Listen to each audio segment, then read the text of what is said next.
Hey FantasyPros fam, it's Andrew Erickson here. Today I'm going to be breaking down my top 10 favorite picks from the 2024 NFL Draft. I've seen some serious talent just enter the league, and I'm here to break it all down in my top 10 list. But before I get to my list, if you want a chance to win a premium one-year subscription to FantasyPros, your place to start betting smarter and not harder, all you have to do is subscribe to the FantasyPros YouTube channel right now, comment below this video, and that's it. I'm announcing a winner right here on the channel. So make sure to turn on those notifications so you can be alerted when new episodes are up and to claim your prize. Now let's get to the top 10 best picks for the 2024 NFL Draft. Tyrone Tracy, running back, New York Giants. While in the 2024 rookie class, not many of the day 3 selections at running back landed in situations with clear paths to touches. Ray Davis, Bucky Irvin, Isaac Guerrero, Audric Estime, and Will Shipley don't look like anything more than glorified handcuffs. But the lone exception in my estimation is Purdue's Tyrone Tracy, who was selected by the Giants in round 5. Devin Singletary is by far the weakest veteran running back any of these day 3 running backs are faced against when it comes to his skill set in the Giants offense. Singletary does everything right, but I don't think he offers a ton of upside. Tracy could be an upside play in the Giants backfield should Singletary flounder with the starting gig.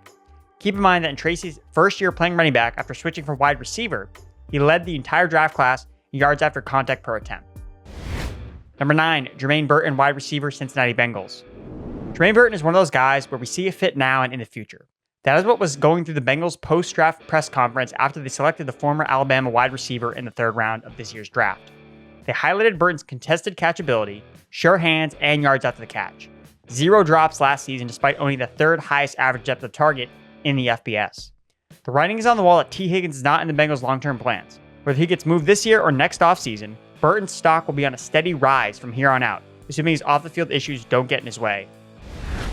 Number 8, Troy Franklin, wide receiver, Denver Broncos. Where have I seen this before? Sean Payton trades up for a wide receiver in the NFL draft. He did it with Brandon Cooks in New Orleans and did it with Marvin Mims last season. In 2024, he did it once again, moving up the board to acquire a falling duck in Oregon's Troy Franklin, pairing him with his former college quarterback and presumed Broncos quarterback 1, Bo Nix. Franklin's fall from a fringe first-round pick to day 3 isn't ideal, but in another year where wide receiver wasn't as deep, he likely would have gone much earlier. Other teams were scared off due to his poor combine showing and slight frame. But more importantly, he lands on a relatively weak wide receiver depth chart in Denver, where his 4th-round pedigree won't hinder his playing time. Franklin's addition does not bode well for Marvin Mims, given they have some overlapping skill sets. Payton had come out already and said that he envisions Franklin in the Z role, which was occupied by Jerry Jeudy last season. And if you're a Knicks, it seems like you're going to prefer your old college teammate you built chemistry with the past several years than a second-year wide receiver that struggled to earn playing time and targets as a rookie. Javon Baker, wide receiver, New England Patriots. I cannot express to you how excited I am for Javon Baker with the Patriots. New England has desperately needed a wide receiver with an edge to his game, and the former UCF product brings that immediately. He broke the internet with his quote after being drafted saying, "I make people in wheelchairs stand up. Get your popcorn ready." New head coach Gerard Mayo described him as all ball. Even though the Patriots drafted Washington's Jalen Polk 2 rounds ahead of Baker, I think the 4th rounder offers a much higher ceiling as a potential alpha in the Patriots passing game. He ended his last college season 5th in yards per route run among the 2024 wide receiver draft class.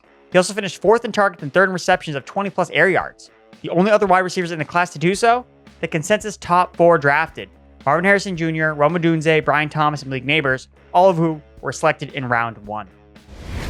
Number 6, Jonathan Brooks, running back, Carolina Panthers. The rumor was that Texas's Jonathan Brooks, or any running back, would be drafted among the top 50 picks in this year's draft.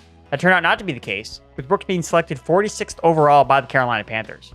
Coming off a torn ACL injury, reports have been positive for Brooks regarding his availability for training camp. Still, the Panthers can ride out Chuba Hubbard and Miles Sanders and then unleash Brooks as the weeks progress. Given his top 50 draft capital, it's impossible not to label Brooks as a massive NFL draft winner, despite coming off a torn ACL. If it takes some time, I can only imagine Brooks' dynasty value increasing as we inch closer to 2025. I can only imagine how high he would have been drafted if he wasn't coming off a major injury. Number 5, Trey Benson, running back, Arizona Cardinals. Even though Brooks went as the number 1 running back in the draft, he wasn't the only top running back to land in a great spot. Trey Benson was selected by the Arizona Cardinals at the top of round 3, 66th overall. I love the spot for him on an ascending Cardinals offense with James Conner entering the last year of his contract. I fully expect Conner to still be the bell cow in 2024 if he's able to maintain his health. Obviously, that's not a given. But in the meantime, Benson still has the size-speed profile to flash his explosiveness while working in tandem with the starter in James Conner. Look, Benson posted a 51% missed tackle rate last year. If and when Conner goes down, it's going to be the Benson show in the desert. Number 4, Ladd McConkey, wide receiver, Los Angeles Chargers. The Chargers traded up with the Patriots in round 2 to select Georgia's Ladd McConkey. LA made it clear that adding McConkey was a high priority early in the draft. They compared him to Brock Bowers when it came to his yak ability, and they flaunted over his route running, quickness, and overall speed. It's a match made in heaven for fantasy football. McConkey's on a very weak wide receiver depth chart, so we can easily project him and the former Bulldog to lead the team in targets. Even in a run-heavy offense, I expect McConkey to be uber efficient as he was at the college level. He finished 8th in the nation yards per route run last season. The Georgia product is attached to Justin Herbert throughout his career, and we can easily see the Chargers quarterback lean on McConkey in a Keenan Allen way. The low projected passing volume in the offense will be the main argument against McConkey, but if he's the clear number 1 target, I don't think it'll be an issue. Number 3, Xavier Worthy, wide receiver, Kansas City Chiefs. I'm not going to overthink this one, guys. Sometimes a rookie just lands in the exact ideal landing spot that we all hope and pray will happen. And that's how I view Xavier Worthy landing with Patrick Mahomes in the Chiefs. Reminds me a lot of Devon Achane landing in Miami last season. It just fits like a glove. I was super high on the Texas wide receiver even before he broke the 40-yard dash record at the Combine. I compared to a better version of Marquise Brown, who the Chiefs also signed in free agency. But Brown has never been the bill of health or a producer of consistency. We don't know how many games second-year wide receiver Rashee Rice will miss with ongoing legal situation. Head coach Andy Reid talked about Deshaun Jackson as a worthy comparison to their first-round draft selection. Just so happens that Thor's comp for Worthy is also Deshaun Jackson. The speedster is going to be the mix for starting rotation, but could seize a massive role early on if Rice is sidelined while also dabbling on special teams. The future is now in Kansas City, and his name is Xavier Worthy. Number 2, Marvin Harrison Jr., wide receiver, Arizona Cardinals.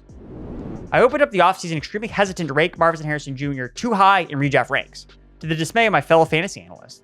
But every time I would tweak my 2024 rankings, he just kept moving up and up. With him entrenched officially as the Arizona Cardinals wide receiver 1, Marvin Harrison offers a super high floor with targets and Kyler Murray as his quarterback. It's hard to see him failing in any capacity. It's just a matter of how many touchdowns he scores that will likely influence his final statistical output. He won't come cheap for the reasons I listed, which might be the only reason I don't get as much exposure to him in 2024 as I would like. But similar to how the Cardinals didn't overthink him as the 4th overall pick, don't overthink Marvin Harrison Jr. as the 101 and 1 quarterback dynasty rookie formats. Number 1, Caleb Williams, quarterback, Chicago Bears.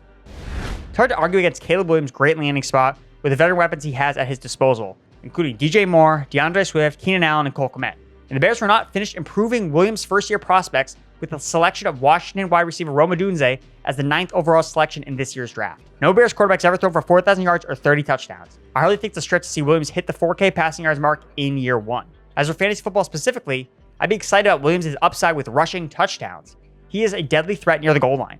27 rushing touchdowns in 2.5 seasons as a starter at the college level.